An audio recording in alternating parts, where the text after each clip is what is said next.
अरे सुनी बढ़िया गमछी के अपन ओढ़ सुनी सुनी भगवान अरे जन बिहान हो खेती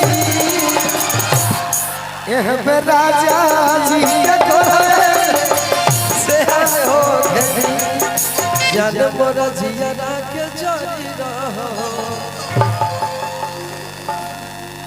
देखिए गोलू भैया बड़ा सुंदर एगो गीत गाइले।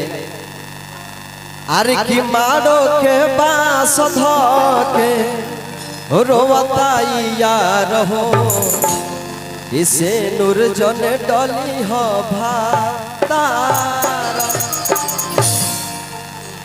एगो बढ़ा दे भैया एगो बढ़ा दे। अब जब गोलू भैया मंच पर उपस्थित बानी गोलू भैया के मंच बा एगो गोलुओ भैया खातिर हम गीत यह के गीत गाल के सुना देता।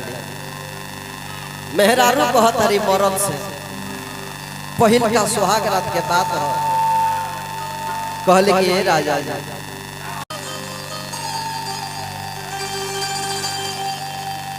अरे की पहिला मिलनवा हो खेती आज राजा जी के कोरवा में बिहार हो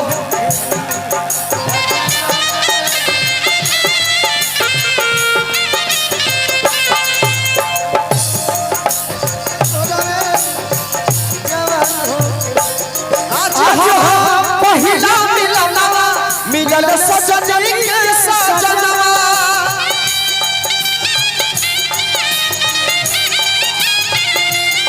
हमारे अनयन गुलाब जस खिलल बागनवा।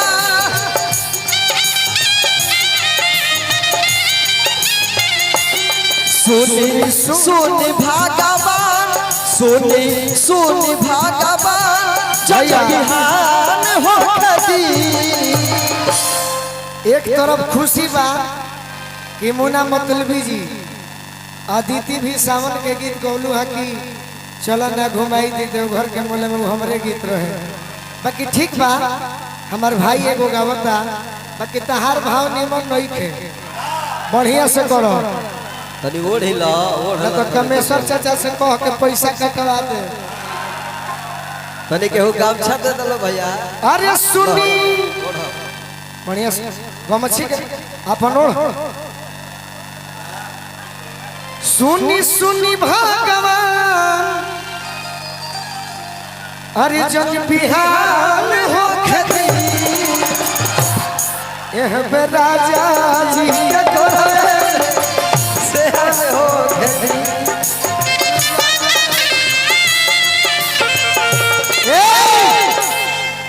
मुन्ना भैया के गीत के हम डिस्टर्ब ना करो बाकी गीत हमारे हो तो एक दो लाइन हम मार देता नहीं हमें चलत रहे। अरे हो जाला जिंदगी बेकार हो दिलवा टूटले पजन हो जाला जिंदगी बेकार हो दिलवा टूटले पजननी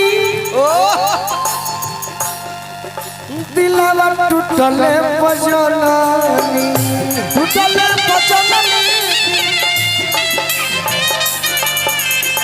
अरे बहुते दर्द देला अरे बहुते दर्द देला प्यारे हो दिलवा टूटले पजन हो जाला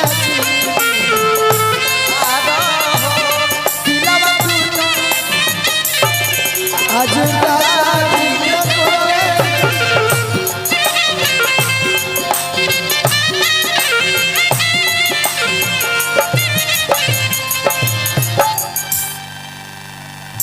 हमारा तो बिना गबले रौरा सजा दहनी गाना